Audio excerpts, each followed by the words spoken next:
EIP program. Then next, we have our branches. This is our branches in Raja Uda. So again, we have a speech therapy, we have OT, we have an intervention program. And our Simpang Ampat branch, we have we take the whole building, so the ground floor more for EIP and speech, and up the first floor for OT. So this is my team in Simpang Ampat. Then this one is our Sungai Petani branch. So again, we have a speech, OT, and early intervention program. All right. So this is roughly our mission, our vision, and our services available. Right? Okay.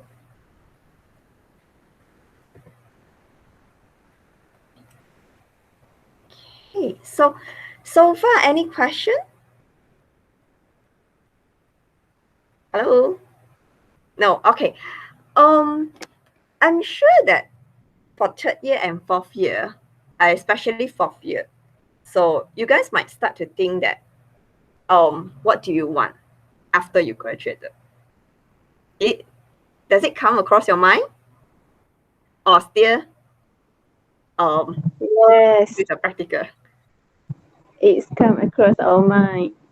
Okay, Africa, you are in third year or fourth year? Third year, Okay, how about Fatini? How about Fatini, which year are you? Third year. Third year. Suraya? I'm in third year. Oh, third year. How about, I can't see. How about the rest? I can see. Okay, it's okay. All right. So, usually, like for example, when I first started, maybe I share with you guys how I started the Pacific speech. I didn't start as big as now. Now we have 41. We have total 41 of us in the company. So about 26, they are actually in HQ, and then the rest, they are in the branches. I didn't start it as big as this. I started it alone in 2009. So I graduated in 2009 from UKM. Then I get a scholarship, not really a scholarship, but I get a sponsorship from UKM to work in De Montfort as a research officer. I help them to complete the research. Then I work in Singapore as a following therapist. So when I work in Singapore, the salary was 3.8K dollar. That time about 11 years back. And of course the pay the pay was really good. But then ended up I decided to came back to Malaysia, Penang, my hometown. I still remember when I actually submit my resume for interview in a private hospital in Penang, this offer is only 2004 ringgit Malaysia. So you know, it's such a big difference, but ended up I chose to quit Singapore, and then I came back. I came back and worked in Penang. So many people, they ask why such a drastic change. And Singapore, everything is so good, you know, the offer, the working environment, but of course it's a bit stressful. But I still make up my decision and I came back here. One of the very important factor, my family. My family is here in Penang. And my father, he experienced a second heart attack. So that's why I decided to come back. And I'm glad that I did that, because after I came back, less than a year, about 11 months, he passed away. So I'm lucky, I'm grateful that I came back with him before his departure. And from here, I want to say that when we talk about our career, of course, the pay, that's the most important. That's not the same most important, but that's one of the factor that we need to consider, but there are also other factors. So I came back to Penang, then I joined a private hospital for very, very short, I think maybe less than 3 months. Then I quit. I know exactly that is not what I'm looking for. My main interest in pediatric. And initially, I'm not sure about you guys, but last time when we first graduated, we always have the mindset that, okay, I would like to have more experiences. So I would like to gain more experiences. So that's why I work in UK as a research officer. Then I know I love to work with paper, but I think my main interest will be still handling children or handling the patient. Then I work in Singapore because I think that it's good for me to learn the swallowing skills. So again, I passed my probation, but then because of the family factor, but also swallowing is not something that I like. So I decided to quit. Then I came back here. And when I first started, so I work in a private hospital in Penang for a short while. Then I started Pacific Speech Therapy. So when I first started, I actually ran a single story terrace. So I started it in a very small scale. So I'm the only speech therapist and cleaner, customer service. Basically, it's a one-man show. All right. Then I did some home visit as well. Then gradually, along the way, I realized that maybe it's for me. So I realized that I need a team or I need some colleagues to help me to work together with. Because as a speech therapist, it is hard for us to work alone for the child. We can see the improvement, but that's not the maximum. Speech and occupational therapies and early intervention program, we are closely related. For example, for speech therapists, up to a certain extent, we need the child to have a good attention span, we need the child to have a good motor skills. Only they will be able to proceed further. So I start to looking for speech therapy, OT, occupational therapies. I'm quite lucky that I managed to find an OT to join me. Then from there, I have a OT working together with me. Then slowly we expand. And that's why 2013, from Pacific Speech Therapy, it becomes Pacific Speech Therapy and Learning Center. Officially, we become a one-stop center. So we provide the speech therapy, we provide OT, and we provide the early intervention program. So I have a video which I can show. Everybody ready? I'm going to show a video. It partly explains how I started the journey. All right? Yes, ready. All right, let's wait for a while. Oh, let me see where is the video. Okay.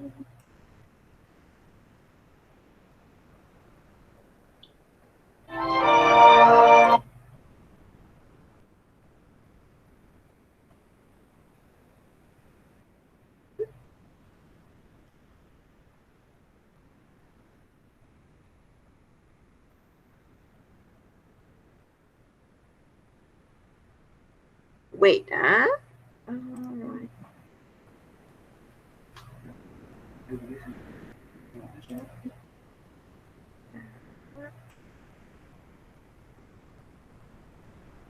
Yeah, kind of.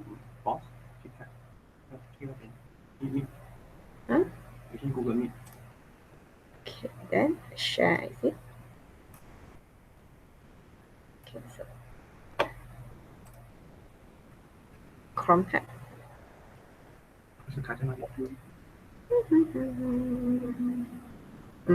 No. Wait, I couldn't share the video. About my entire screen.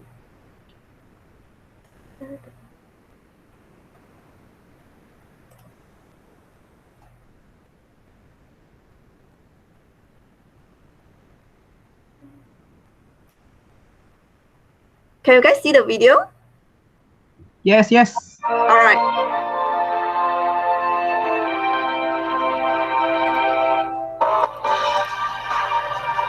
So this is actually when I first started.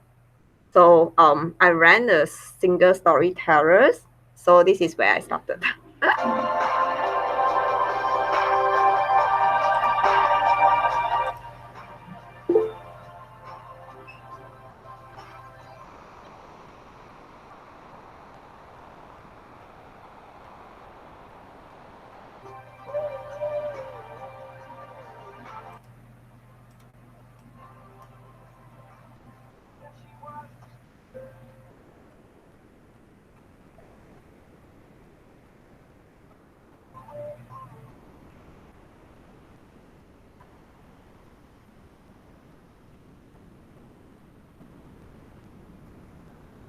So I did I provide center-based speech therapy, and at the same time, I'm doing a home visit, and then also I volunteer myself in some NGOs.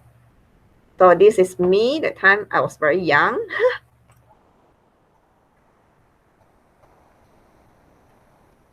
And also, I do sell some educational toys in a shopping mall and hospital, but basically to promote awareness. Like when I was selling the toys, then I will actually share with parents what do we do and how to use the toys to promote the speech language development.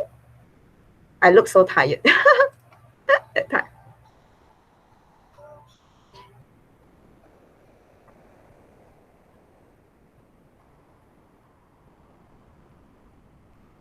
This is actually our first branch in Butterworth, and still we are only focusing on speech therapy.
So 2013, I bought this building and then I renovate the whole building. So initially it wasn't looks like this, so I renovate it.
Afika, are you trying to say something? No, I'm just thinking. Uh-huh. But I would like to ask, what are the challenges that you face during the first time that you want to start build the Pacific? I would say the challenges are all over the time. Like, all the while we face challenges. It's a different type of challenges. Like, for example, when I first started Pacific speech therapy, of course, the main challenge will be the client source. When I started in 2009, Pacific is actually the first and the only speech therapy center in north of Malaysia. The awareness, I would say, is we really need to work on the awareness. Parents, the acceptance level is not so high, and when they first bring the kids in, it's like maybe 4 years old, 5 years old, 6 years old, or maybe 7, 9. So I work a lot. I approach doctors, and then I did a lot of, like, for example, I sell the educational toys. I do a lot of free public awareness talk. And that time when I first started, I approached a kindy, like, okay, I would like to give the free awareness talk. And they refused, they rejected because they think that, okay, they don't need, it is for children with special needs. So, and when I was trying to approach doctor, some doctors, they are very nice, and some doctors, they don't think they need the services, and they just refuse to see me. So that will be the main challenge when I first started. Then slowly, when I have a team with me, I started to cut down. When I first started, my highest record, one day I'm able to see about 10 patients. I work from 8 in the morning until 9 at night. So with 2 hours or maybe 1.5 hours break in between. My highest record, one day, Saturday, Sunday, I'm able to see 20 patients during Saturday and Sunday. Because weekend, Saturday, Sunday, mostly parents are free. But that time I was very young. I was in my 20 plus. Now I can't do it anymore. One day, like 4 cases is tiring for me. And I don't see cases now, honestly speaking. So when I have a team, then I start to spend more time building rapport with parents, because I would like to know the feedback and the concern for the kids. And when I have a branches, like my team now, I have 41 of them. So I can't work with the parents on regular basis. So I spend most of my time working together with my colleagues. I would say I spend most of my time handling my team now, or working together with my team to make sure that we understand each other, to help to keep the team balanced and work together. I think we are quite we stand out in the north of Malaysia because we have a strong team.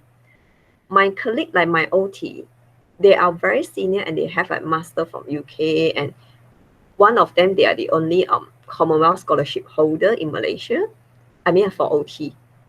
Then I have my speech therapists, they work with me for 8 years, 9 years. Yeah, they work with me since they graduated. Then my early intervention team, some they had their internship with us. Then after that, they work with me until now. So the challenges are always there, but it's different. Like now, my main challenge will be keep my team with me. So I spend my time talking with them, when I'm free, then I'll just go to them and then see how they work, and then chit chat with them to get their feedback and see anything else you want to buy, or maybe like the equipment is not they want something new, like they have the new equipment is coming out, so I need to plan my budget. So I'm more like training and monitoring, supervising my colleague, because we follow the pyramid hierarchy. So each unit we have the head, like OT we have the head of OT, the speech we have a head of speech. So then they will actually handle those in the unit. Like I will approach the head of unit first. Then after that, I'll try to approach my colleague as well.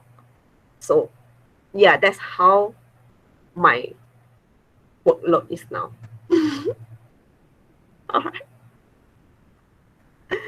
So Thank basically, you, Ms. Oh. yeah, welcome. Then I love working with students, whether it's a kids for the clinical or student during the internship. So that's why we take in the interns all the while, except this year because of the COVID. So basically, we reject all interns. Yeah, psychology intern, speech intern, all interns we reject due to the COVID. It changed a lot. But luckily, so far, our client base are still okay because basically, we have we actually diversify. We provide the therapy. We organize a workshop like last week. For the past 2 weeks, we just completed an international workshops online. So we do organize a workshop, and the latest now we actually work with international school. We provide a so-called shadow aid. We work I send my colleagues to the international school for children with special needs. Yeah, so our services basically diversified. So we don't really provide speech therapy or occupational therapy, but we diversify our services. And that made us unique because we are not only the speech therapy, but if the child needs any additional support, then the parents will actually come to us immediately. Yeah. So, but basically, myself, I think my working experiences, I would say, basically, I tried most. I worked as a research officer before in a university. Then I worked as a swallowing therapist, dealing with only adult when I was in Changi General Hospital. CGH, like Changi General Hospital, basically is an acute hospital. So they only accept post-stroke, acute traumatic brain injury. So it's an adult acute hospital. From there, I learned my swallowing skills. But then I know that's not my main interest. Then I worked in a private hospital for maybe 1 or 2 months. I can't remember. Then I started my own.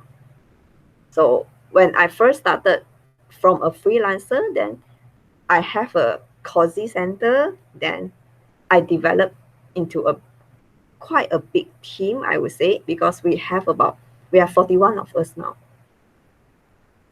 Yeah. So something interesting that I would like to share when I was in Singapore, I knew swallowing is not my main interest.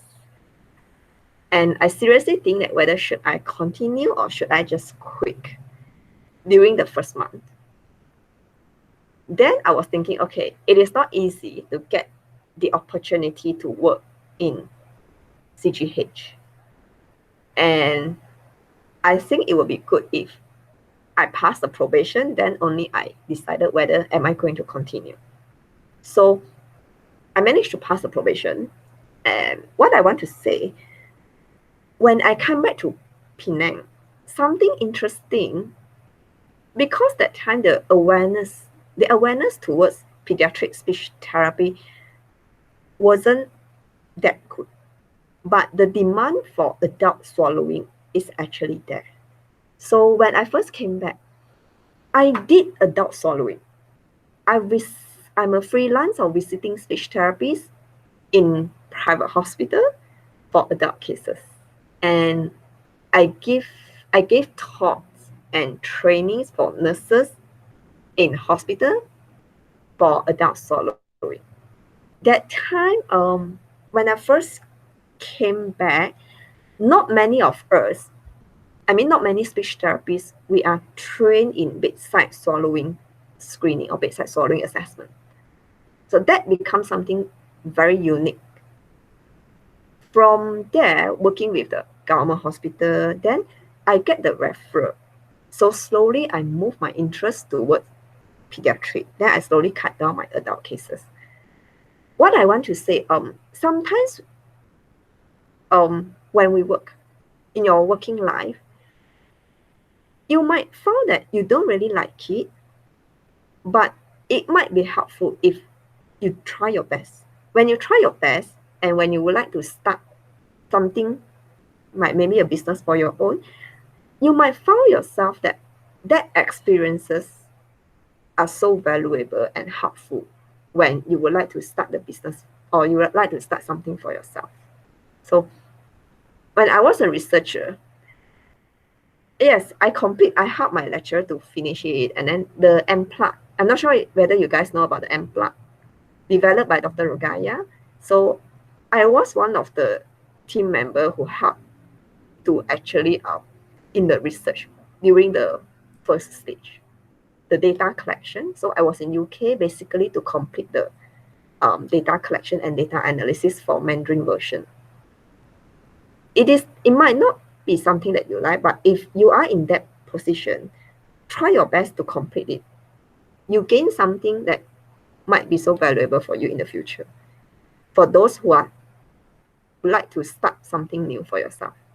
Like when I first started my business, I never think that at the end of the day, the swallowing knowledge and the skills become my very important stepping stone for me to approach the doctors. I approached a neurologist and then they introduced me to the pediatrician, and then from there, we link to the school, those things, and then I get my pediatric patients. Yeah, so try your best in whatever you are doing now before you try to step into something you want. It might be really helpful. I don't start it straight away as a freelancer. I try to explore, but I know it for very clear, like, okay, that's not what I want. So anyway, I complete it. So I finish it in a nice way, then I focus on what I want. All right. And of course, yes, Afika, are you trying to say something? Okay. So when we graduated, like nowadays, basically, I see our juniors, either they become a freelancer or they attach to a center or private hospital, or maybe like they work in a university. And some gradually they start to open their own center. So it's getting more. It really depends on which one you want. Of course, freelancer, I've been a freelancer before. The reason I discontinue after a while, I think personally I don't like to be a freelancer. Alright. It is the traveling, the traffic. That's the main reason I don't like to stay in KL. The traffic sometimes it's a bit hard to estimate the time. Then I was a bit rushing and then rush for the next client. So I quit, become a freelancer. I think maybe less than 6 months. So I focus on my center. So I would rather the patient you come to my center instead of I do the home visit. But there are still a lot of them. They love to become a freelancer. Freelancer, you don't really have the commitment, to rent a center or to rent a room, to rent a house.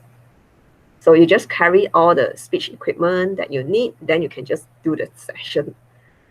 Then of course, if you attach to a center or the hospital, we do have the option of whether you would like to become a full-timer or would you like to become a commission-based. So that really depends. Of course, a full-timer, you have other benefit like EPFs, also those like training. And freelancer, basically, you get what your pay actually based on the caseload. Like for example, you get what you do for. Okay.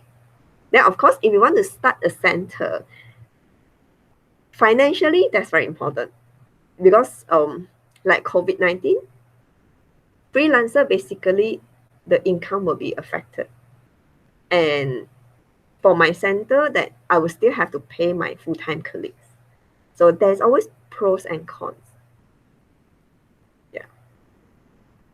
Any other question from your side?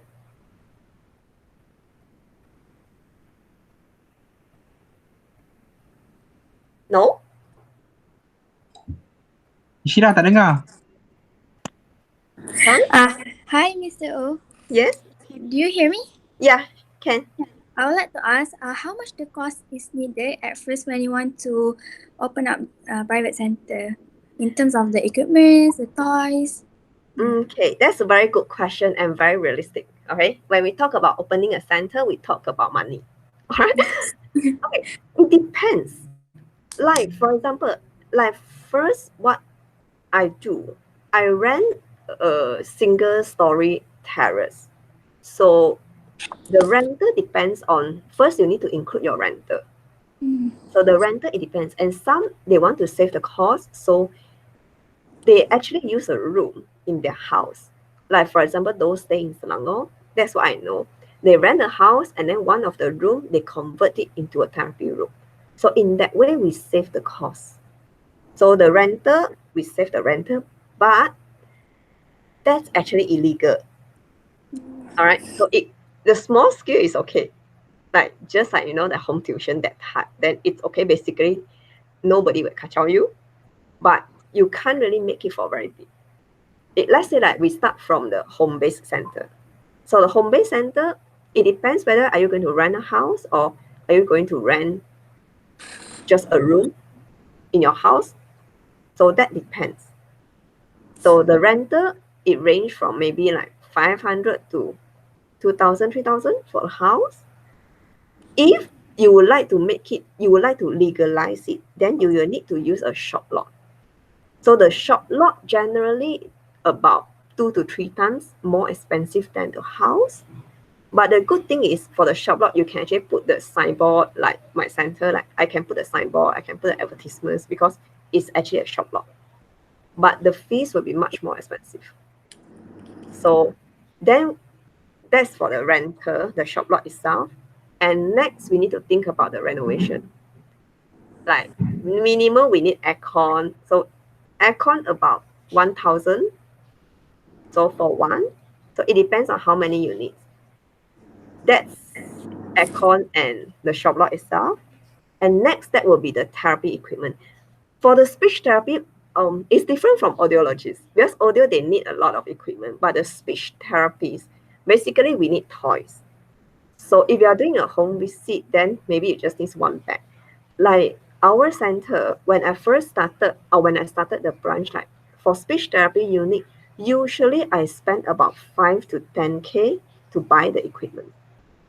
And that include the chair, table. So basically, if you are actually a home-based center, within 15K, you can get the nice and cozy center. That's home-based.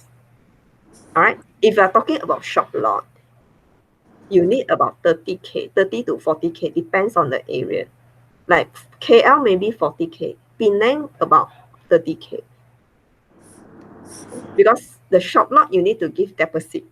2 months deposit of the rental and then the utility deposit. Then also the signage, you need to apply the license. So plus, shop lot will be about 30K in Penang. KL, that will be about 40 to 40 plus K. That's for speech therapy itself. Okay. So in KL, what I know,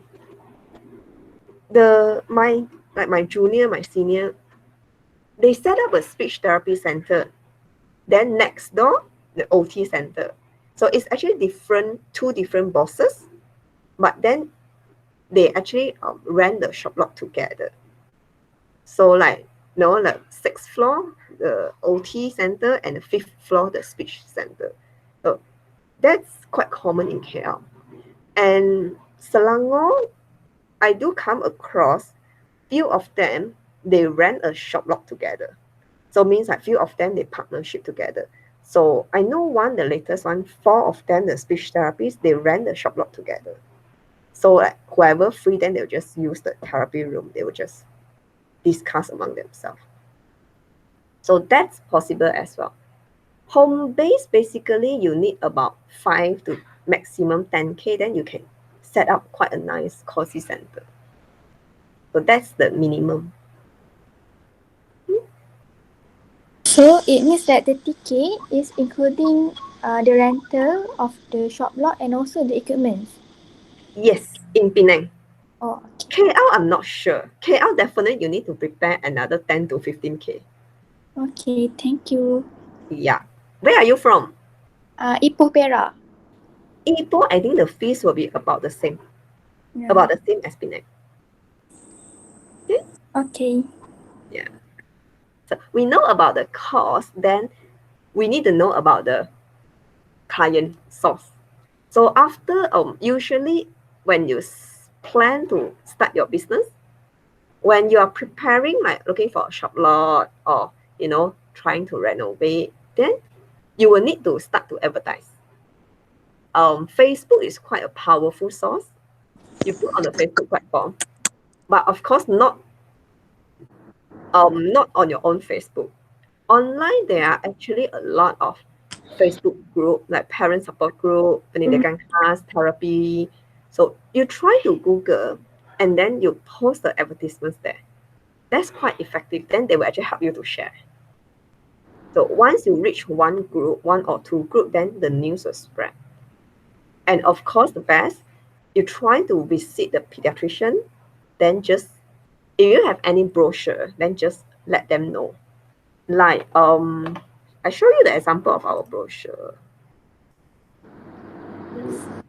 Okay.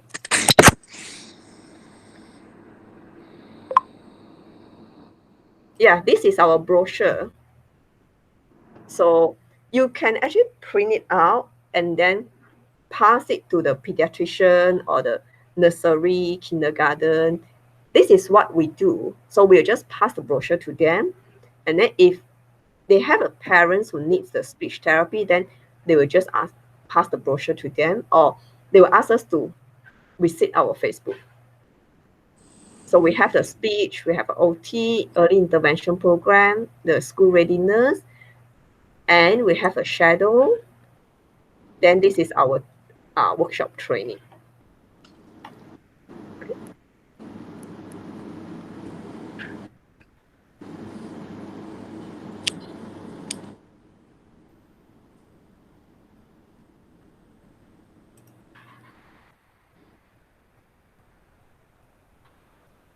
All right.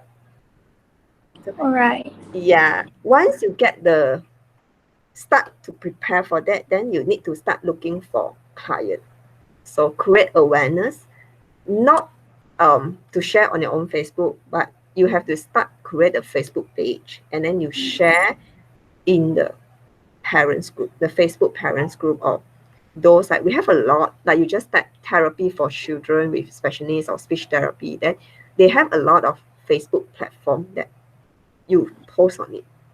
Then people they will know. If you want to be a bit more specific, then you type Ipoh speech therapy. Okay?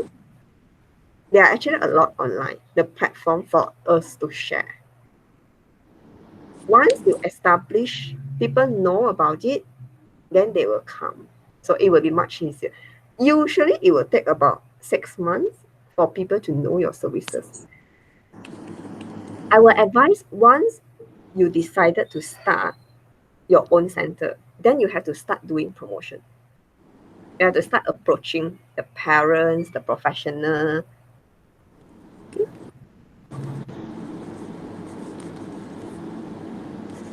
Of course, if you have a colleague of friends OT with you, that would be the best. You can cut the cost and also we see the better improvement. I do know Perak, I think Telok Intan got, I can't remember. There is actually a center run by OT. They're actually using a house and they do have a speech therapist with them. So the speech therapy rent a room. Somehow, I'm not sure whether rent a room or visiting. So it's an OT center, but then the speech therapist visiting there. What is the procedure to contact with the professionals? Usually, I would suggest you give them a call, like especially pediatrician. You give them a call, you introduce yourself, like I'm Inshira. I'm a speech therapist. I plan to start my own therapy center. May I know when would you be able to meet? I would like to introduce my center to you. Then you make an appointment with them. Usually, I mean, for now, they are quite open. Last time when I first started 11 years ago, they rejected to see me. But now I think they are quite open because it's something very, very common now. You give them a call or pediatrician. Pediatrician is very important. Usually they are our main referral source. Usually they will actually they are willing to see you. Then you give them, if you have a brochure, you give them your brochure. If no, then at least you need to give them your name card. They have to do a name card as well. If you don't have brochure, then at least do a name card. So you pass name card, you need to write your name, your contact number, then of course your center's name. Get another number for clients or parents to contact you, or else if you're using your private number, then days and nights the parents they will be keep calling you. All right. Okay. That's what I learned from my experiences. When I first started, I'm actually giving parents my private number. Now I would now I think they don't really know my private number because I stopped using that. So get another handphone line so that you are able to reach a work-life balance. Yes. Right? If let's say you would like to rent a shop lot for speech therapy center, then you will need to register in SSM. Okay, you register and then the shop lot you need to apply the license from the Majlis Perbandaran, like Majlis Perbandaran Ipoh, Majlis Perbandaran Pulau Pinang. Yeah, so you need to apply for the license.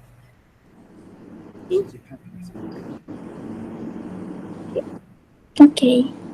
Yeah. Then of course, try to get especially OT to work either with you or next to you or nearby. From throughout my working experience, OTs are very, very helpful in helping the kids to settle down. In my center, I actually have how many OTs? One, two, three. I have 7 OTs. Those kids who can't really settle down, we pass all to OT until the kids they are able to sit down. Then only they can see speech therapy. So it saves our workload that we see a better improvement. I believe that I'm not sure whether you guys see the kids who are not very settled down, like they're screaming, crying in the session, trying to run around. We send them for our OT. Then until they settle down, then only they refer back for speech. So I would strongly recommend get an OT with you. Okay. It's really worth your time. We have more OT than speech therapists.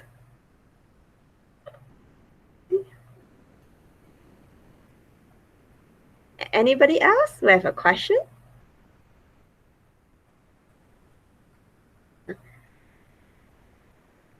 I always think that as a speech therapist, we can actually handle and manage the center. When I first started Pacific, usually the speech therapists they were attached to hearing aid company, which I don't really think so. Usually they're attached to a hearing aid company and then or maybe they're attached to the center instead of they run the center. Instead of the speech therapy, we manage the center itself. But for me, I think it is not necessarily that we have to attach to somebody, but we can be the one who make the decision. because speech is equally important. Why don't a speech therapist own the center? So that's why Pacific is actually solely under me myself. So, but I work closely with my team. But Pacific is actually owned by a speech therapist. All right. So we can, but it's a learning process. Along the way, we need to learn how to deal with different professions. We deal with a pediatrician, then we deal with our colleagues, and now the latest, we are working with international school. We are in the process of building the collaboration. Once they have a children with special needs who needs a shadow, and then we will send our shadow there. Currently, we have 3 international schools. They only engage shadow from us. Yeah, so slowly we build up the collaboration. Once you have your own center, you have a stable client base, the next, I would strongly recommend build up the collaboration. No man is an island. So we build up the collaboration. Of course, the first I would say that would be OT because we need to cross referral. Then pediatrician, allied health professional, of course with the school, kindergarten. Yeah. And we are aiming at international because we have quite a number of our kids. They are going to international school. That's the reason we start working with international school for Shadow Aid. So it's slightly different. International school, they need us to write not the say resume, but they need us to write like the program and then to introduce our center. Documentation. We need to work a bit more on the documentation if we are going to build up the collaboration with international school.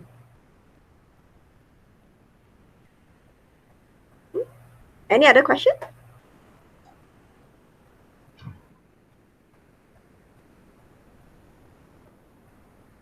No more questions, students? No more?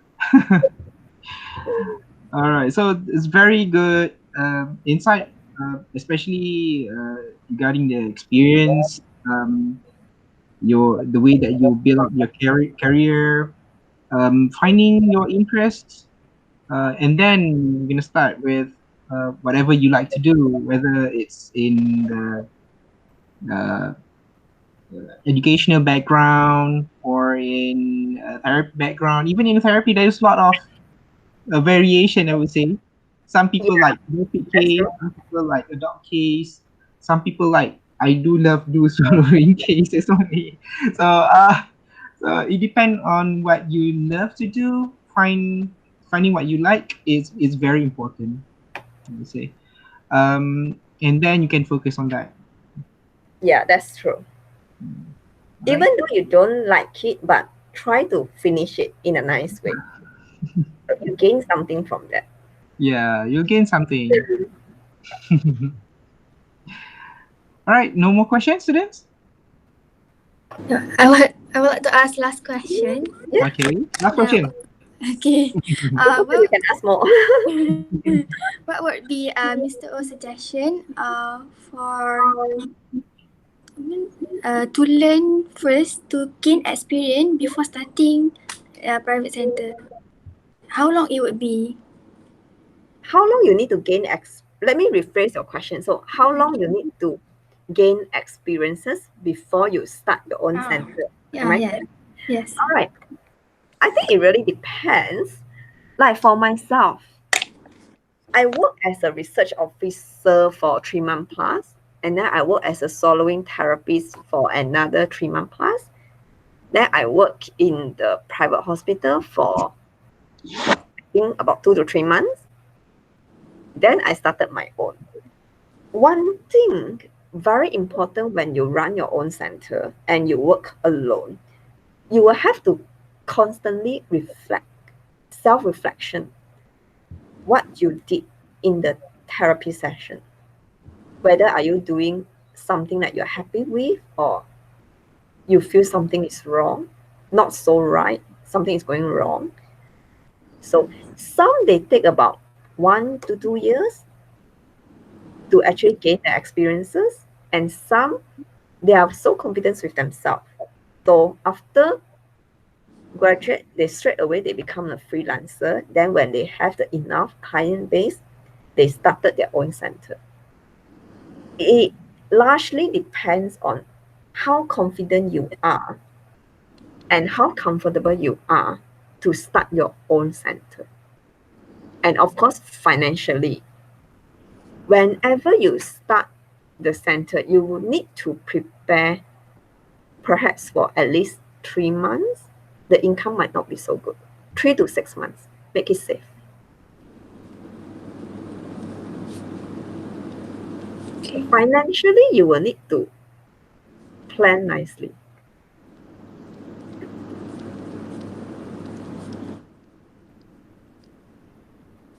Yeah, all right. So I would say that's a very good answer.